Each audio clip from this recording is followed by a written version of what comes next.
तो hi friends, आज हम लोग क्या कर लेंगे, हिस्ट्री का फर्स्ट चैप्टर को स्टार्ट करेंगे। 2 दिनों से हमारी क्लास नहीं हो पा रही थी, फिर भी चलो आज से स्टार्ट करते हैं। उसके बाद हम मैथ में त्रिकोणमिति स्टार्ट कर चुके, ठीक है। चलो पहले जानेंगे राष्ट्रवाद। यहाँ चैप्टर का नाम क्या है, यूरोप में राष्ट्रवाद। राष्ट्रवाद क्या होता है, जो ये राष्ट्रवाद का मतलब पहले हम जानेंगे। राष्ट्रवाद मतलब अपने देश के प्रति प्यार की भावना, अपने देश के प्रति जो होता है प्यार, लगाव, जिसे कहते हैं लगाव। अगर मान लो अपना भारत ही देश है, भारत पे कोई हमला करता है तो उसके प्रति आपका क्या होता है, गुस्सा रहता है, और अपने देश को प्रायोरिटी रहता है जिताने के लिए कि हाँ मेरा देश आगे रहे। और जैसे अभी देखो पाकिस्तान और भारत में ही हो रहा था युद्ध, तो सभी लोग क्या हो रहे थे, भारत के सभी, चाहे हिंदू हो चाहे मुस्लिम हो, सभी धर्म के लोग क्या एकजुट होकर क्या कर रहे थे, सरकार पर दबाव डाल रहे थे युद्ध के लिए। तो यही देश के प्रति प्यार की भावना होता है। राष्ट्रवाद जानेंगे, पहले यूरोप के बारे में जानते हैं, उसके बाद राष्ट्रवाद के बारे में जानेंगे। देखो यूरोप एक महादेश है जिसके अंदर Italy, France, Germany, Bohemia, Poland आ जाता है, पोलैंड, इटली, और क्या आ जाता है, बहुत सारे, ऑस्ट्रिया आ जाएगा, ये सभी देश आ जाता है। तो ये यूरोप के बारे में था। अब राष्ट्रवाद मतलब अपने देश के प्रति प्रेम की भावना। पहले भी बोले और अभी भी बोल रहे कि प्रेम की भावना। देखो यहाँ ये अपनी भाषा में प्रेम की भावना को क्या कहते हैं, राष्ट्रवाद कहते हैं। अब ये एनसीईआरटी ये बुक का है, एनसीईआरटी में देखो क्या दिया। राष्ट्रवाद एक ऐसी भावना है जो किसी भौगोलिक, राजनीतिक एवं सामाजिक परिवेश में रहने वाले लोगों में एकता। भौगोलिक मतलब जमीन, भूमि की दृष्टि से। राजनीतिक मतलब सभी राजनेता एक होकर, और सभी समाज के लोग अपने देश के प्रति क्या हो, एक हो। यही है, समझ में आया। सभी लोग क्या हो, अपने देश के प्रति एक हो, चाहे राजनीति में हो, जैसे राजनीति में कोई भी, चाहे भारतीय जनता पार्टी, कांग्रेस, सभी के अपने देश के प्रति लगाव होना चाहिए। चाहे दोनों में विवाद होता है वो अलग बात है, लेकिन अपने देश के प्रति क्या होना चाहिए, एकता होना चाहिए। चाहे भौगोलिक, जमीनी दृष्टि से भी, चाहे मान लो बिहार हो गया और उत्तर प्रदेश हो गया, तो इस दोनों के बीच भी क्या है, अपने देश के प्रति भावना होना चाहिए। सामाजिक परिवेश मतलब समाज के सभी वर्ग के लोग देश के प्रति एक हो रहे हैं, चाहे भेदभाव हो उससे मतलब नहीं, ठीक है। तो यही है राष्ट्रवाद। समझ में आया आप लोगों को राष्ट्रवाद। अब जानेंगे नेपोलियन युग क्या है। नेपोलियन युग मतलब क्या, एक नेपोलियन बोनापार्ट था, मतलब ये 1804 में आया, 1815 तक क्या किया, शासन किया, तो इसे ही नेपोलियन युग कहते हैं।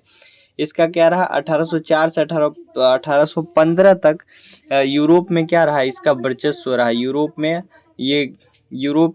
पूरे यूरोप में ये क्या किया, शासन किया। तो इसीलिए इसे क्या कहते हैं, 1804 से 1815 को क्या कहते हैं, नेपोलियन युग कहा जाता है। क्या आप लोगों को समझ में आ गया। चलो 1804 में नेपोलियन फ्रांस का क्या बना, सम्राट बना, और नेपोलियन संहिता लागू किया। याद रखना ये क्वेश्चन ऑब्जेक्टिव के लिए। कब सम्राट बना, तो 1804 में, और क्या लागू किया, तो नेपोलियन संहिता, नेपोलियन कोड भी कहते इसे, ठीक है। 1815 नेपोलियन वाटरलू के युद्ध में हार गया। यहाँ पे 1806 में भी यहाँ पे कुछ और छूट गया, देखो यहाँ पे बहुत शॉर्ट हो गया। देखो यहाँ 1804 में सम्राट बना, और 1806 इटली पर ये आक्रमण कर दिया। इटली पर 1806 में हाँ, जर्मनी में जाकर क्या किया, जर्मन राइन राज संघ की स्थापना किया। याद रखना ये 1806 में जर्मन राइन राज संघ की, जर्मन राइन राज संघ की स्थापना किया, ठीक है। ये एक पॉइंट छूट गया था, ठीक।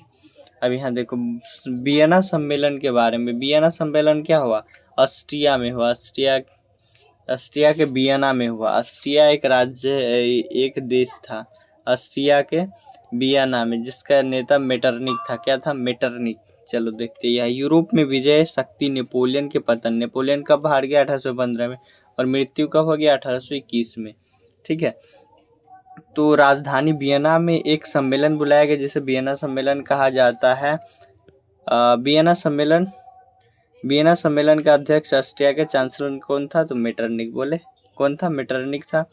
अब वियना सम्मेलन के बारे में जानते हैं और क्या है इसके बारे में। यूरोप विजय शक्ति नेपोलियन, ये फिर से वही है क्या? हाँ सॉरी, रिपीटेड है। यहाँ देखो, मेटरनिक प्रतिक्रियावादी शासक था। उसका ये मुख्य उद्देश्य क्या था? वियना सम्मेलन का गणतंत्र का विरोध करना और राजतंत्र की पुनः स्थापना करना। जो इटली में जो गणतंत्र आ गया था, नेपोलियन बोनापार्ट क्या कर दिया था? नेपोलियन बोनापार्ट ने गणतंत्र मतलब इटली को जीत कर वहां पे क्या कर दिया? गणतंत्र ला दिया, जनता का शासन ला दिया। तो इसका मुख्य उद्देश्य था इटली में क्या करे कि पूरे यूरोप में क्या करे कि गणतंत्र को समाप्त कर दे और राजतंत्र का स्थापना करे, यही मुख्य उद्देश्य था। अब क्या, मेटरनिक फ्रांस की पुरातन व्यवस्था जाने। मेटरनिक फ्रांस में पुरातन व्यवस्था की पूर्ण स्थापना, इसका मुख्य उद्देश्य था। पुरातन वही बात है कि पुरातन मतलब क्या? प्राचीन व्यवस्था। प्राचीन व्यवस्था कैसा था? राजतंत्र था, तो वही स्थापना था। दोबारा हो गया। चलो, वियना कांग्रेस द्वारा यहाँ देखो, वियना कांग्रेस द्वारा फ्रांस में बुर्बो वंश को पूर्ण स्थापना किया गया। लुई 18वां फ्रांस का राजा बना। मतलब क्या कर दिया? वियना सम्मेलन के बाद जो पहले तो वियना सम्मेलन में कौन था? वियना सम्मेलन से पहले कौन था? तो कौन था? वियना क्या था रे, नाम क्या है उसका? नेपोलियन बोनापार्ट था। हाँ, नेपोलियन बोनापार्ट था। पार्ट था। उसकी जगह पर अब कौन आ गया? बुर्बो वंश के राजा कौन? लुई 18वां आ गया। समझ में आया? लुई 18वां आ गया। वियना सम्मेलन में क्या क्या उपलब्धियां हुआ जानेंगे आप। वियना सम्मेलन में क्या क्या उपलब्धियां? फ्रांस में बुर्बो वंश का पूर्ण स्थापना हुआ, जिसके बाद कौन आ गया? लुई 18वां शासन आ गया। शासन में इटली में मेटरनिक ने कई राज्यों को विभाजित कर दिया। इटली एक हो गया था। ये मान लो इटली था इधर इतना बड़ा, ये बीच में थोड़ा पतला, ठीक है। ये पूरा यहाँ था, ये और ये 3-4 जगह है, तो वो सभी मिलकर एक हो गया था। तो इसको कई भागों में बांट दिया था। इटली में कई राज्यों में विभाजित कर दिया गया। 39 रियासत संघ का कायम रहा। कहाँ? जर्मनी में। जर्मनी में 39 रियासत मतलब 39 राज्यों में भी बांट दिया इसे, बहुत छोटे छोटे। अब 1830 की फ्रांसीसी क्रांति के बारे में जानेंगे। 1830 की फ्रांसीसी क्रांति देखो, 1830 की फ्रांसीसी क्रांति का कौन था? तो चार्ल्स एक्स था। वो अपना किसको? चार्ल्स एक्स अपना प्रधानमंत्री पोलिग्नेक को बनाता है, ठीक है। इसका कौन था? चार्ल्स एक्स के शासन काल में क्या हुआ? ये 1830 की क्रांति हुई।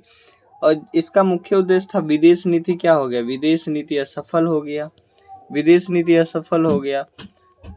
और ये क्या था? मध्यम वर्गीय नीति अपनाया था। ये जो चार्ल्स एक्स था ये नहीं था शायद। चलो आगे देखते हैं। 1830 की क्रांति के बाद चार्ल्स एक्स गद्दी त्याग कर इंग्लैंड पलायन हो गया। इंग्लैंड। फ्रांस में बुर्बो वंश का अंत हो गया। आर्ले वंश लुई फिलिप का शासनकाल बना। 1830 की क्रांति के बाद संवैधानिक राजतंत्र की स्थापना हुआ। संविधान के अनुसार चले, ऐसा बनाया।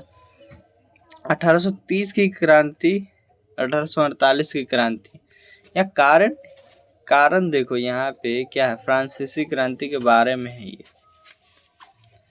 कारण था देखो, पोलिग्नेक। यहाँ पे देखो, ये चार्ल्स एक्स ने क्या किया था। चलो आगे चलते, थोड़ा सा यहाँ पे डाउट। 1848 की फ्रांसीसी क्रांति, 1848 की फ्रांसीसी क्रांति लुई फिलिप के शासनकाल में हुई थी। और लुई फिलिप का प्रधानमंत्री गीजो था। क्रांति के बाद लुई फिलिप ने गद्दी छोड़ दिया। देखो, ये कट्टरपंथी और प्रतिक्रियावादी था। ये क्या था? प्रतिक्रियावादी था। ये प्रतिक्रियावादी था, शासक था। अब इसके काल में क्या हो गया? भुखमरी आ गया। बेरोजगारी की समस्या उत्पन्न होने लगी, जिसके कारण 1848 की क्रांति हुआ। ये तो पता है। चलो आगे देखो। नेपोलियन असेंबली गणतंत्र की घोषणा कर पुरातन व्यवस्था अंत हो गया। लुई नेपोलियन सम्राट बन गए। कौन था? नेपोलियन बोनापार्ट था। अभी 1848 की क्रांति के बाद किसका आ गया? 48 की क्रांति के बाद, 1848 की क्रांति के बाद कौन हो गया? तो उसके बाद आ गया लुई नेपोलियन, फ्रांस का सम्राट बन गया। अब इटली के एकीकरण में बाधा क्या है, इस सबको हम कल जानेंगे। आज के लिए इतना ही रहने देते हैं।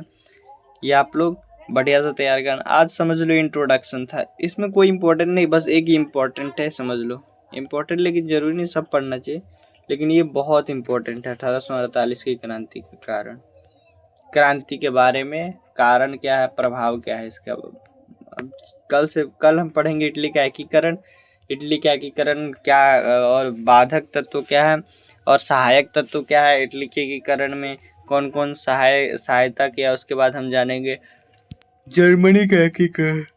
तो मिलते हैं हम नेक्स्ट क्लास में।